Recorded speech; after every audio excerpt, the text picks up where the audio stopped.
"You're too late, Dad. Mom made sure there's nothing left for you." Brandon's words hit me like a truck. He leaned back in the stiff leather chair of Miller and Sons Law Office in Cedar Falls, Iowa, smirking as if he'd been rehearsing this moment for weeks. Rachel, my daughter, whispered a giggle that made my chest tighten.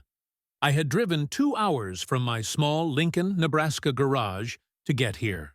My hands still smelled of motor oil and grease, my old work boots scuffed from decades of labor. I wasn't here to fight. I was here to honor my late wife, Linda. But hearing my own son twist her death into a weapon of cruelty, well, it stirred something deep inside me. Brandon waved a hand at the polished table. "Go ahead, Dad. Take a seat. Not that it matters. The lawyer already told us you're not getting a dime." I let him talk. I let the anger build, because I had learned long ago that fury was a tool, not a weakness. The office smelled of coffee and old paper, a comforting scent that reminded me of simpler days, of morning breakfasts at Millie's Diner and Saturday afternoons fixing the neighbor's truck. But the room's cozy smells couldn't soften the sting of betrayal. Before I continue, if you're new here, please like, comment, and subscribe, and tell us where you're watching from. I cleared my throat and sat at the end of the table, folding my hands in front of me. My eyes didn't leave Brandon's smug face. I thought about all the years of sacrifice, 50-hour weeks at the garage, endless nights of paying bills while Mom was bedridden, countless Sunday afternoons mowing the lawn when the kids were too busy with friends to help, and now they looked at me like I was some obstacle to their fortune. The lawyer, a thin man with a navy suit and wire-rimmed glasses, finally opened the file. "We'll begin with the final wishes of Mrs. Linda Mae Johnson."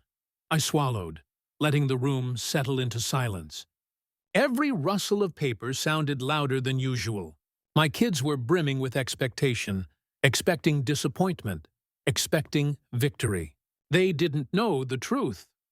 As the lawyer read aloud, Brandon leaned back, smug grin never fading. Rachel tapped her nails impatiently on the table, but I noticed something subtle. The slight tremor in the lawyer's hand as he turned the last page, the pause in his voice that made Brandon glance up in surprise. That pause. It was the calm before the storm, because the last page held a secret that would wipe Brandon's smile clean.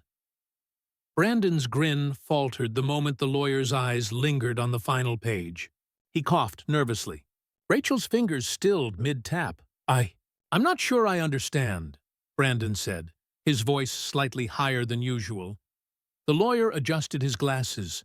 "It's very clear. The entirety of Linda Johnson's estate, including the Cedar Falls property, her savings accounts and investments, are to be transferred solely to her husband, Charles Johnson." Silence fell over the room like a heavy curtain. Brandon's eyes went wide. Rachel's jaw dropped. "What?" Brandon barked. That's impossible." "Mom said," she promised. I stayed quiet, letting the weight of their disbelief settle in. Years of arrogance, years of taking my work, my love, and my presence for granted, all hung in the balance. Rachel stammered. "No, she couldn't. She loved us. We helped her." "Helped her?" I said, my voice calm but edged with steel. "You mean the last couple of visits when you had nothing else to do? You weren't there when she was sick, when she was scared. You weren't there when she needed someone to hold her hand at 2 in the morning." "That was me," Brandon's face twisted. You manipulated her. You made her leave everything to you." I leaned back, my hands resting on the polished table. "No, Brandon. Your mother made her choice, and she made it because she knew who was there for her." Rachel shook her head, tears welling up, but not from remorse. "You can't just take everything. That house, the money, we were supposed to inherit it." I let the words hang in the room. Their entitlement, their sense of ownership over my life and my wife's legacy, was astonishing. But I had learned patience, and I had learned to wait. The lawyer continued, reading the remainder of the will. laying out specific instructions Linda had left. I listened quietly as Brandon and Rachel's faces fell further with each sentence. Linda had even set aside money for charities, for friends who had supported her, and for small-town projects. Nothing for the kids beyond what she had already gifted in life. Brandon slammed his fist on the table. "This is ridiculous! You can't—" "Watch your tone," I said, steady and calm. "You have no right to speak to me that way. Not today, not ever. Your mother trusted me, and that is more than you've ever done." Rachel sniffled, biting her lip. I don't understand. Why would she do this?" I let a quiet smile cross my face. "Because she knew. She knew who I was and who you'd become." The rest of the office fell silent. The lawyer closed the folder, and in that moment, I felt the first real stirrings of vindication. This wasn't over. They would contest it. They would scheme. They would try to claw their way in. But now, armed with the truth, I could fight back. I left that office that day with more than a legal victory. I left with a plan to make sure that the smug smiles, the insults, the entitlement, they would all pay for underestimating me. That night, I sat alone in the Cedar Falls kitchen. The hum of the refrigerator and the distant train whistle my only companions. The house smelled faintly of Linda's favorite vanilla-scented candle, and the familiar creak of the floorboards beneath my feet reminded me of every step I had taken in this life. Every sacrifice, every repair, every late-night shift at the garage, it all led to this moment. Brandon and Rachel thought they had me cornered. They thought I would fold under the weight of their mockery, under the townsfolk whispers, under the threat of lawsuits. But I had learned long ago that calmness is a weapon. And I had a plan. First, I called Marcy Jacobs, my attorney from Lincoln. She answered on the second ring, her voice brisk and professional. "They'll contest the will," I said, pouring myself a cup of black coffee. "I want you ready. I want paperwork, evidence, everything. I want them unable to touch a dime without the court laughing them out." Marcy chuckled softly. "Don't worry, Charles. We'll make sure the will stands. But if you want poetic justice—" "I do," I said, the words tasting sweet on my tongue.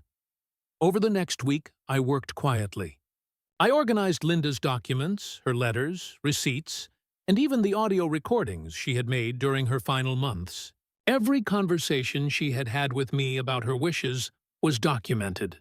Every witness, every note, every signed agreement, it all built an airtight case. But the real work was more subtle.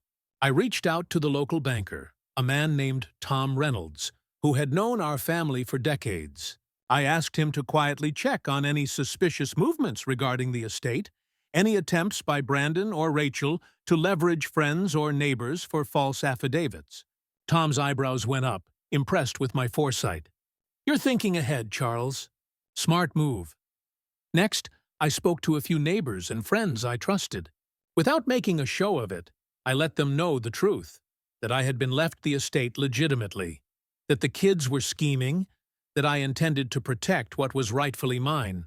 In small towns, word travels faster than a wildfire. By the time Brandon and Rachel realized it, the court of public opinion was already leaning in my favor. And I didn't act out of anger. I didn't confront them. I simply waited. Calm, measured, confident. Their own arrogance would be their undoing. One night, as I sat in the dim glow of the kitchen lamp, sipping coffee, I thought about the upcoming court date.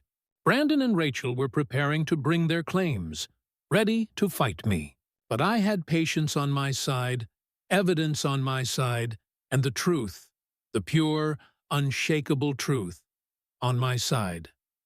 I smiled to myself. Let them bring their threats. Let them smirk. Let them gossip. Let them play the victim. Because when the day came, their masks would crumble, and the last page of Linda's will would wipe the smugness off their faces forever. The courthouse in Cedar Falls was packed that morning, the wooden benches filled with curious townsfolk who had heard whispers of the Johnson family drama. Brandon and Rachel arrived first, dressed to impress, faces painted with confidence that bordered on arrogance. They believed they could bully their way through the proceedings. I walked in last, calm, collected, and unshaken. My boots clicked softly against the marble floor as I found my seat. The hum of murmurs around me reminded me how small-town gossip spreads like fire, and how satisfying it would be to watch the truth burn brighter than their lies. Brandon's lawyer began the theatrics almost immediately. "Your Honor," he said, voice sharp, "it's clear that Mr. Johnson exerted undue influence over the late Mrs. Johnson. She could not have decided to leave him the entirety of the estate without manipulation. My clients, her children, deserve what is rightfully theirs." I listened quietly, letting the words flow over me. I had expected this. I had prepared for this. Then Marcy Jacobs, my attorney, rose. Her presence was calm but commanding. She didn't raise her voice. She didn't gesture wildly. She simply laid out the facts. Witness statements from the hospice nurses, notarized documentation of the will, medical records proving Linda's full mental capacity, and, her pièce de résistance, an audio recording of Linda herself, declaring in a clear, steady voice that all assets were intended for me, and that her children's inheritance had already been addressed during her life. Brandon's smug expression faltered. Rachel's fingers gripped the edge of the bench so hard her knuckles turned white. The courtroom fell into stunned silence as Marcy handed the recording to the judge. The judge played it aloud. Linda's voice echoed through the chamber. "I want everything to go to Charles. He's been my strength, my children. They will have their own lives. But he must have peace." The air in the room felt heavier with each word. Brandon's face turned red, then pale. Rachel's lips quivered, her eyes wide with disbelief. The judge looked down from the bench. Based on this evidence, and given the sound mental capacity of Mrs. Johnson at the time this will was executed, this court finds no grounds for contest. The will stands as written. A collective gasp ran through the gallery. Brandon tried to protest, but his voice lacked power. This isn't over, Dad." I stood, my voice calm, almost soft. "Yes, it is. Your mother made her choice, and I am simply honoring it." Rachel sank back into her seat, tears threatening to fall, but not from remorse, pure humiliation. Around us, the townspeople whispered, exchanged glances, shook their heads. The whispers were the sweetest part. They knew the truth now. As we walked out of the courthouse, Brandon muttered, "You think you've won, but people remember." I turned slowly, letting my gaze meet his. "Son, people remember the truth. And today, the truth won." The sunlight of Cedar Falls felt warm on my face, the wind carrying the scent of fresh-cut grass, and the faint aroma of the courthouse coffee. I inhaled deeply, feeling a weight lift from my shoulders. I had fought with calm, patience, and evidence, and it had worked. Brandon and Rachel would have their bitterness, their embarrassment, their whispered regrets. And I had peace. Weeks passed after the courtroom victory, and life in Cedar Falls slowly returned to normal. Or at least as normal as it could be after the storm.